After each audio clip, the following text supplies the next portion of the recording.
कल रात को हाईवे पे चला तो मैंने देखा बड़े पैमाने पे गाड़ियां रुकी हुई हैं टोल पर।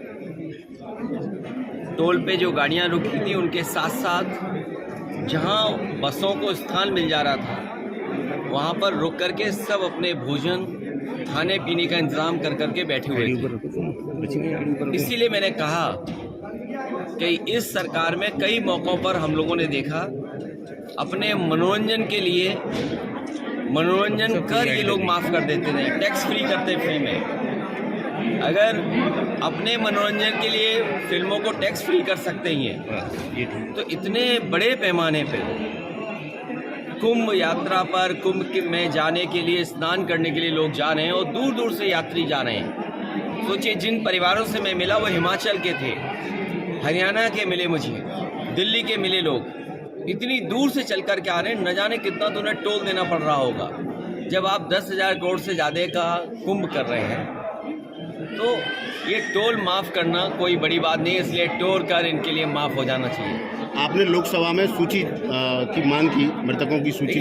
ये सरकार छिपा क्या रही है? हमें आपको सोचना चाहिए कि आखिरकार जो सरकार 40 करोड़ लोगों का स्नान के लिए गिनती गिन रही है और हर स्नान के बाद वो करोड़ों की गिनती बता देते हैं। जो लोग करोड़ों की गिनती गिन रहे हैं वो केवल उन बातों को नहीं बता पा रहे कि जान कितनी गई है, लापता कितने लोग हैं। हम और आप लोग लगातार खबरें सुन रहे हैं, कोई अपने पिता को ढूंढ रहा है, कोई अपने परिवार के दूसरे सदस्यों को ढूंढ रहा है, भाई भाई को ढूंढ रहा है, बेटी पिता को ढूंढ रही है। तो ये जो घटनाएं सुनने को मिल रही हैं कि बेटा के पिता एक्सपायर हो गए हैं, उनको डेथ सर्टिफिकेट नहीं दे रहे हैं, आखिरकार क्या छिपाना चाहती सरकार? जब आपने कह दिया है कि कुंभ में मरने वालों के जिन परिवारों की जान गई है उनको 25 लाख का मुआवजा देंगे, मदद करेंगे उनके परिवार की, तो ये गिनती क्यों छिपा रहे हैं आप? ये गिनती इसलिए छिपा रहे हैं क्योंकि उनको मुआवजा न देना पड़े।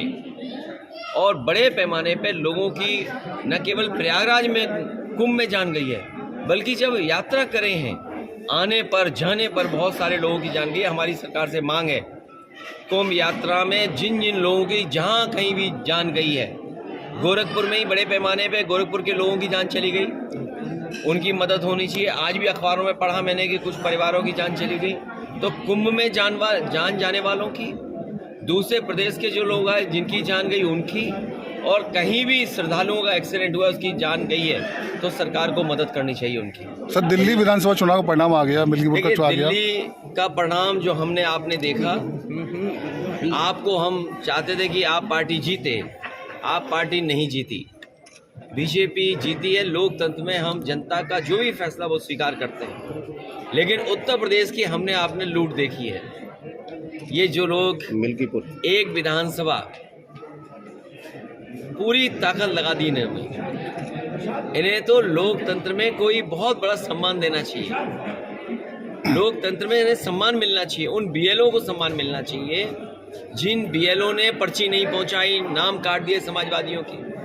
उन अधिकारियों को भी लोकतंत्र का कोई न कोई पुरस्कार मिलना चाहिए। जिन्होंने वोट नहीं डालने दिया, ऐसे लोगों को विशेष सम्मान देना चाहिए। जिन्होंने 6 वोट डाले, 2 वोट डाले, लोकतंत्र में उनको भी सम्मान मिलना चाहिए। जो दूसरे जिलों से आकर के भारतीय जनता पार्टी के लिए उस जिले में वोट डाले थे जो हम लोगों ने पकड़ लिए थे। तो ये चुनाव नहीं था, ये लूटा था इन्होंने चुनाव, और ये जनता देख रही है। ये पीडीए के लोग, पीडीए समाज के तमाम मतदाता देख रहे हैं कि उनके साथ क्या भेदभाव हो रहा है। भैया जो लोग मिल्कीपुर जीत करके कोई संदेश देना चाहते हैं, अयोध्या की हार मिल्कीपुर की जीत बराबर नहीं कर सकती है। अयोध्या की हार हमेशा हमेशा के लिए अयोध्या की हार रहेगी, वो बदला नहीं हो सकता मिल्कीपुर की जीत। जो लोग ये कह रहे हैं मिल्कीपुर जीत करके बदला ले लिया, अयोध्या का बदला कोई नहीं हो सकता। अयोध्या की जनता ने अयोध्या में जिताया था, ये चुनाव भी जीत जाते, लेकिन इन्होंने बड़े पैमाने पे बेईमानी की है। एक में जीत सकते हो, लेकिन इस तरह की जो काम किया है वो 403 में आपकी 420 ही नहीं चलने वाली आने वाले समय में। दिल्ली चुनाव आयोग पता नहीं जग रहा है, सो रहा है, कहाँ चला गया, इसकी चिंता हमें और आपको दोनों को मिलकर करनी चाहिए। सर दिल्ली चुनाव में आम आदमी पार्टी पक्ष में आपने चुनाव प्रचार किया था। दिल्ली चुनाव में नहीं, जो प्रचार किया वो सीट जीते हम लोग। लेकिन कांग्रेस खिलाफ में चुनाव लड़ी, तो आगे भविष्य क्या देखते हैं इंडिया गठबंधन का? इंडिया गठबंधन मजबूत होगा। नहीं, लेकिन हरियाणा में इंडिया गठबंधन और मजबूत होगा। हम और आप लोग अपनी कई बार हार से बहुत कुछ सीखते हैं। हार से सीखना ही आने वाले समय के लिए रास्ता बनाता है। और सच्चाई तो ये पत्रकार साथियों, अगर आपको याद हो, चुनाव शुरू होने से पहले मिल्कीपुर का मैंने कहा था कि पत्रकार साथियों आपको ज़रूर आना चाहिए। ये महाकुंभ की तरह 144 वर्षों बाद ये उपचुनाव हुआ है। ऐसा उपचुनाव आपको 144 साल बाद ही देखने को मिलेगा। आपने ये मौका, आपसे ये मौका खो दिया, चूक गया। इसलिए मैं आपके माध्यम से कहना चाहता हूँ, लोकतंत्र के जांबाज लोग जिन्होंने ये चुनाव जिताया है, उन्हें प्रमाण पत्र मिलना चाहिए, उन्हें सम्मान मिलना चाहिए। लोकतंत्र जांबाज के नाम पर उन्हें सम्मान देने का काम कोई ना कोई तो करे उनका।